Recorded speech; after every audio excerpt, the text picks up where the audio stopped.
Ya, dan untuk mengetahui kondisi Ya, terkini di Wuhan, kondisi Tiongkok, terkini di Wuhan, Indonesia 2 masih hari dalam berturut-turut penanganan oleh tercatat pemerintah sebagai setempat. negara Corona dengan di kasus Indonesia harian dikhawatirkan tertinggi masih di jauh dunia. dari kata hari reda. ini menjadi rekor Situs penambahan penyedia pasien data sembuh kasus dari COVID-19 COVID-19. mencatat Berdasarkan data yang dihimpun Indonesia dari sudah Kementerian 2 kali Kesehatan, per hari berturut-turut ini pasien paling sembuh tinggi. bertambah Pada 12 Juli lalu, 40.374 penambahan orang, kasus sehingga baru di total Indonesia pasien paling sembuh saat tinggi ini dengan lebih dari 2.549.692 orang. Sementara kasus positif bertambah sebanyak 28.228 kasus dan total positif COVID-19 di tanah air kini. On April 10, 2020, large-scale social restrictions were imposed across the city of Jakarta as COVID-19 cases began.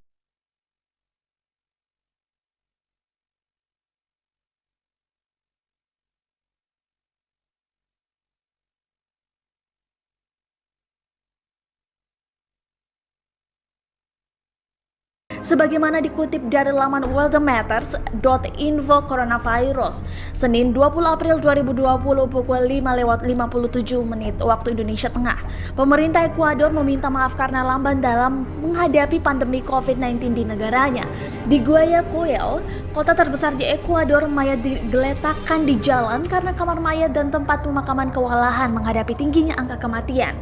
Gambaran yang terjadi di Guayaquil mirip seperti yang kerap ditampilkan di film horor. Banyak jenazah yang diletakkan di pinggir jalan dan menunggu berhari-hari sebelum diurus. Orang tua saya meninggal kemarin, tolong saya lihat kondisi mereka, kata salah satu warga sembari memperlihatkan jenazah kedua orang tua yang terbungkus kain dan dibaringkan di depan rumah. Sementara warga lainnya mengeluhkan sulitnya mengambil jenazah pasien COVID-19 yang meninggal di rumah sakit untuk dikuburkan. Pemakaman umum di sana ikut ambruk di tengah terjadinya pandemi. Tidak lagi tersedia peti mati sehingga banyak mayat yang dikubur menggunakan kardus. Pemerintah mengaku lamban dalam menghadapi pandemi dan telah meminta maaf. Kami berjanji akan mengurus hal ini, kata Menteri Kesehatan Ekuador Juan Carlos Zevallos. Jenazah-jenazah digeletakkan di tepi jalan karena kesulitan.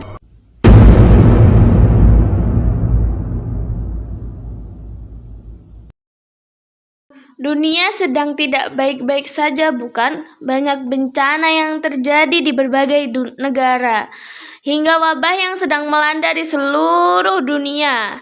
Yakni kita memang sudah tidak asing dengan adanya virus atau wabah ini, bukan? Yaitu virus COVID-19. Virus ini mulai ada di Wuhan, Cina pada bulan Desember tahun 2019. Virus COVID ini menyebar dengan sangat cepat hingga ke seluruh dunia dan masuk di Indonesia pada tahun 2020.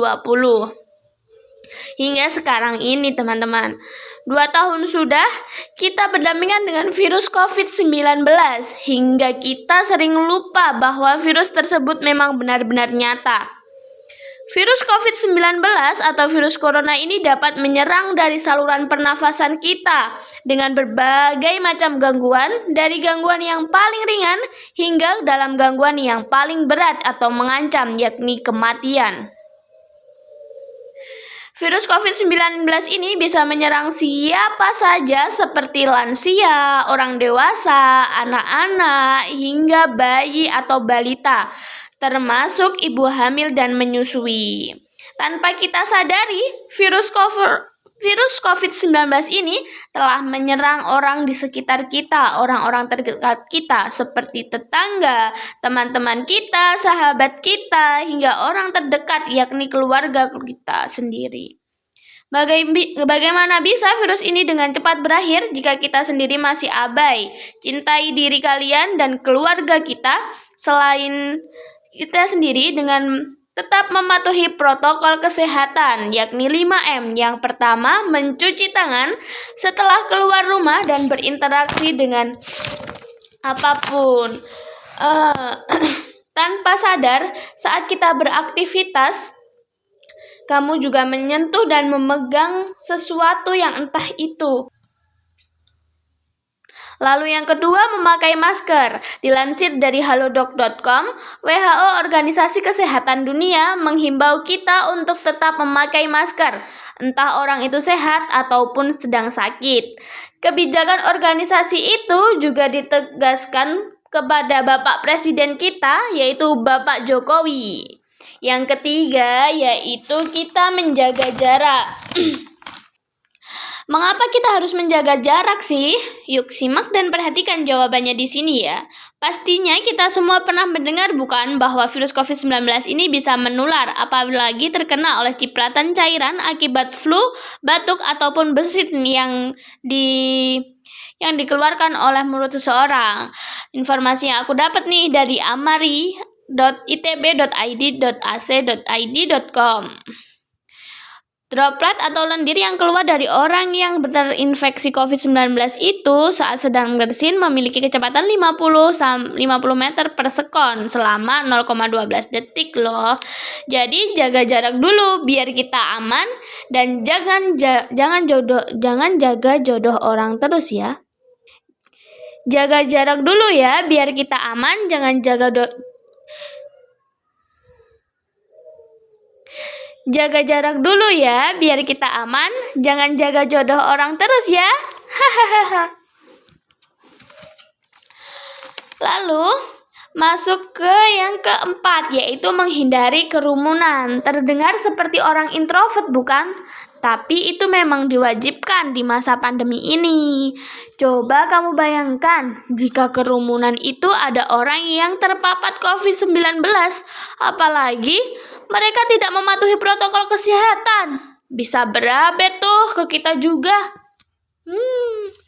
Dan yang kelima yaitu menjaga mobilitas. Setelah menghindari kerumunan, kalau bisa kita di rumah saja ya teman-teman.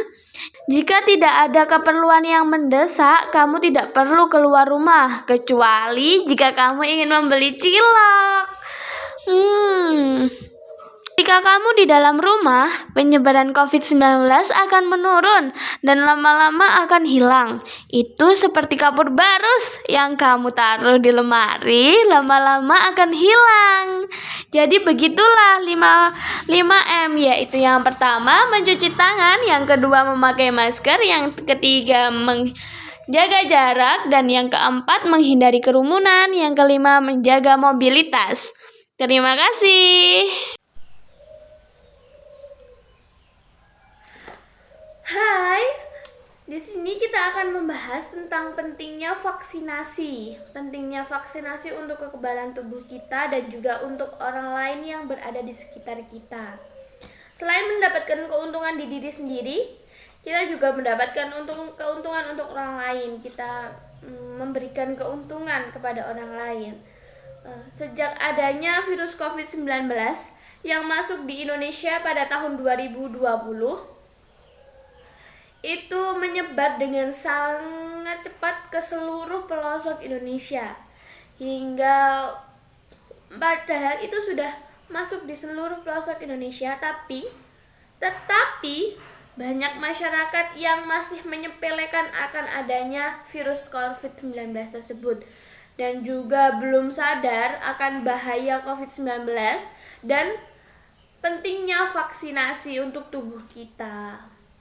Selain untuk menjaga kestabilan tubuh, vaksinasi juga dapat memulihkan jadi sektor sosial dan juga sektor ekonomi dari negara yang terdampak oleh virus COVID-19 tersebut. Nah, meskipun tidak 100% vaksinasi mencegah tubuh kita dari COVID-19 ini, virus COVID-19 ini, tetapi dengan adanya vaksinasi yang masuk ke dalam tubuh kita, itu akan menambahkan kekebalan tubuh kita sehingga minim akan resiko kita terjangkit virus COVID-19 atau memperkecil kemungkinan terjadinya gejala-gejala yang ditimbulkan oleh COVID-19. Begitu. Dan selain itu, vaksinasi juga dapat membentuk herd immunity yang baik sehingga dapat mengenali dan mengendalikan bakteri yang masuk ke dalam tubuh kita. Nah, bukan berarti apabila kita sudah melakukan vaksin, kita tidak bakal terjangkit oleh virus COVID-19. Itu adalah pernyataan yang salah.